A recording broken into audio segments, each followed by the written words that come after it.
ครับสวัสดีครับพ่อแม่พี่น้องFCแฟนสองเสี้ยนหนองคาย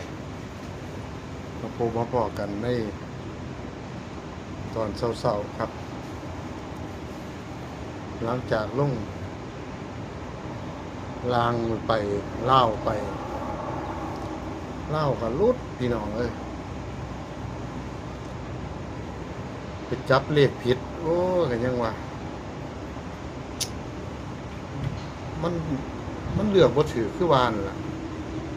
เลือกตัวผิดไปตัดออกโอ้สูตรใดก็คือเก่าเนาะพี่น้องเอ้าจังว่ากันไหมมันค่อนข้างสิเฮ็ดยากเติบอยู่มันได้รุดแล้วเลยบ่เขามั่งบ่เขามั่งในช่วงนี้เอาก็สิมาลงคลิปนี้ก็สิเป็นชุดเต็มหวยรัฐบาลเนาะอันที่บอกเพิ่นไว้นะ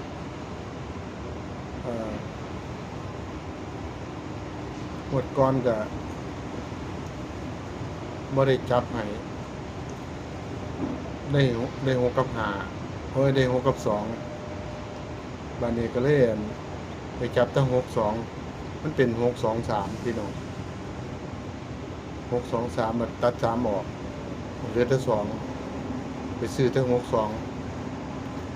บ่เอาใส่บ้านบ่สำคัญบัดนี้3มาเป็น63อัน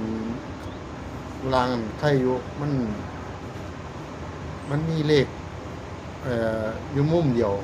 หน่อยโตค่อนข้างสิแม่นถ้าตัวนั่นเด่นมันก็เห็นเด่นเลยพี่น้องบ่ได้ไปเคลียร์หาหยังเฮาเฮ็ดสูตรไปเมื่อไงเห็นโชว์ขึ้นมาเลยว่าเลขตัวใดเด่นผมก็สังเกตเพราะว่ามัน3-4 งวด3 งวดเฮาเอาสูตรมาใหม่เฮาก็ยังพิจารณาเฮายังซ่อมอยู่ว่ามันสิอยู่หม้องใดเลขที่มันออกหลักหน่วยหลัก10ผมก็เรียนรู้มารู้งวดบางยานี่ล่ะถึงมารู้งวดบางยาเนี่ยบนก็รู้งวดบางยานี่ล่ะไปตัดออกตัวที่ตัดออกมันออกมันสิเป็นหลักหน่วย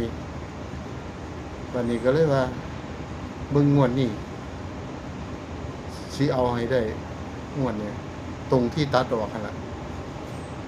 สิเอาให้ได้มันบ่ได้กลับเลยพี่น้องบ่ได้กลับเลยเพราะว่าเลขล่างนี่ถ้ามันมากคือคล่องเก่าคือสูตรคือหมดผ่านมาน่ะคือว่าเป๊ะๆเลยบ่ได้กลับเลยเนาะแต่ว่าเลขบนเห็นแล้วล่ะ2 งวด 3 งวดเบิ่งถอยหลังขึ้นที่เฮ็ดไว้หลายๆงวดถอยหลังขึ้นไปเบิ่งอ๋อมันอยู่หม้องนี้ซ่อนๆกันคือ4 งวดเลยพี่น้องหลัก10เป็นหลัก10หลักหน่วยเป็นหน่วยแต่จังว่าคลิปนี่ก็สิมาลงให้ชุดเต็มไปก่อนเนาะแล้วก็มือพุ่นละรอมือเลขออกก็มือเลขออกหรือเดี๋ยวมีเวลาก็สิลงก่อนมีเลขออกมือหนึงบ่หรือจังไหนก็แล้วแต่เวลาเบิ่งก่อนก็สิตัดให้ก็สิว่าตัวเดียวแต่ว่า2ตัวอันเลข2ตัวท้ายน่ะบนนั่นน่ะก็สิให้ตัวเดียวแต่ว่าจับคู่ไอ้3ตัวน่ะให้จัก2 หาง3 หางซะเนาะหาหลักร้อยแต่ว่าเลขตัดท้ายนั่นตัวเดียวแท้ๆคือจับออกมาตัวเดียวแล้วหลักร้อยแล่นใส่จัก3ตัวเนาะพี่น้องกันรุดกันพลาดมันเตือนไปบ่ถึงแต่ว่าตัวเน้นๆก็สิเน้นให้อยู่ดอกว่าอยู่ในชุดนี้ก็มีแล้วก็สิมาตัดออกให้ใหม่เนาะก็เบิ่งภาพเต็มไปก่อน10เป็น10หน่วยเป็นหน่วยอีหลี2 งวด 3 งวดอะเอาบ่ได้จักเทื่อพี่น้องมีบางอย่างนี่ยังไปตัดทีวีอยู่ตัดทีปึ๊บออกปั๊บดีกว่าไปตัดล่างอีกว่าล่างเนี่ยศูนย์มาหลายตัวมากล่างก็เลยมันเป็นไปตัวใดบ่ได้ก็ต้องเป็น007อย่างเดียว แม่นดีอยู่หัวมุมที่เขาเฮ็ดสูตรว่าเขาเคยให้เอามองเขาเคยจำมันเป็นศูนย์เฮ็ดจังได๋ก็ศูนย์บัดนี้พวกที่ล่างก็หายไปแล้วไปซี่กับหาเน้นซี่อยู่หัวมุมนั่นไผสิดับก็อย่าบ่เสือดับบ่อยู่แน่นอนแล้วแต่พี่น้องสิว่าแล้วแต่สิมักยามมันเข้าบ่เอาไปเสือเลขดับเดี๋ยวก็สิมาโวยมาโอดควรที่หลัง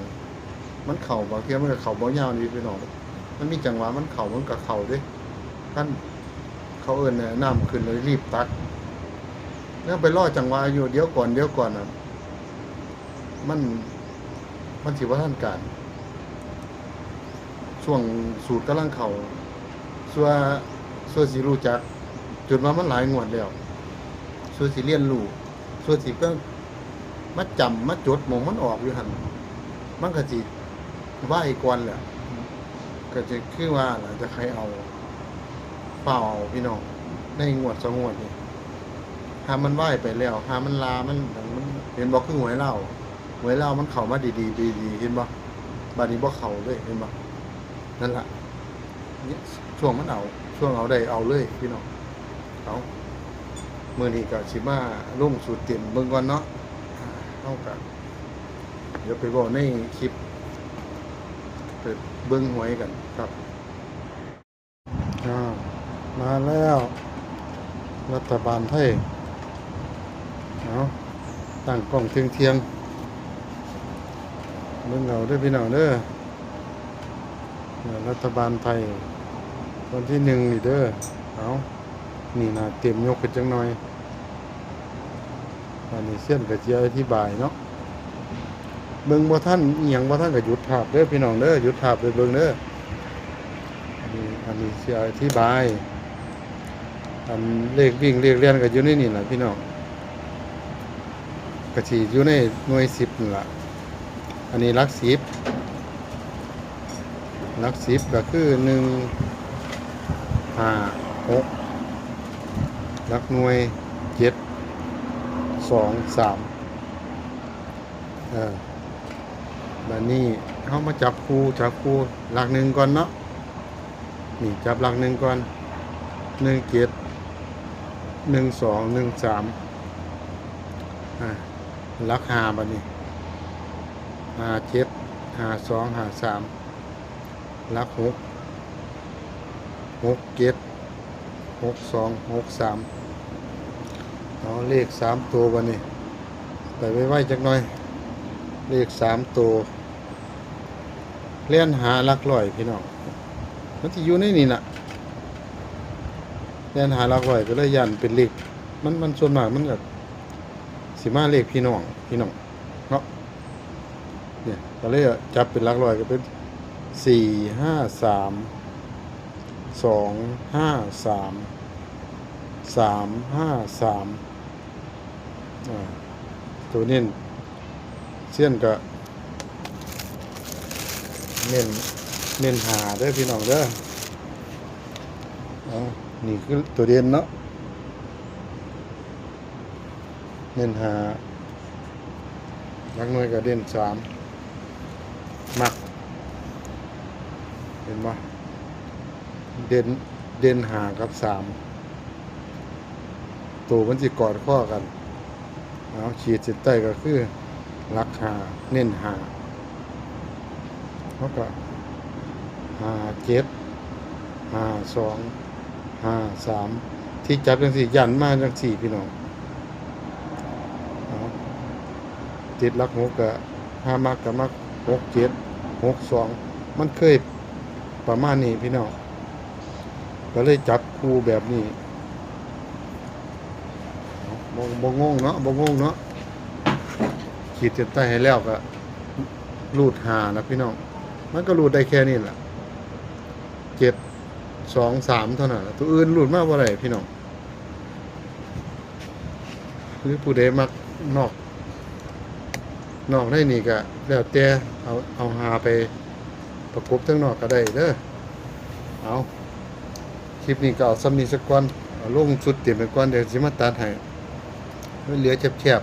ๆมันสิเป็นหาหยังเนาะเนาะสุดท้ายนี่ก็ให้พี่น้อง FC แฟนช่องมีโชคมีหมาน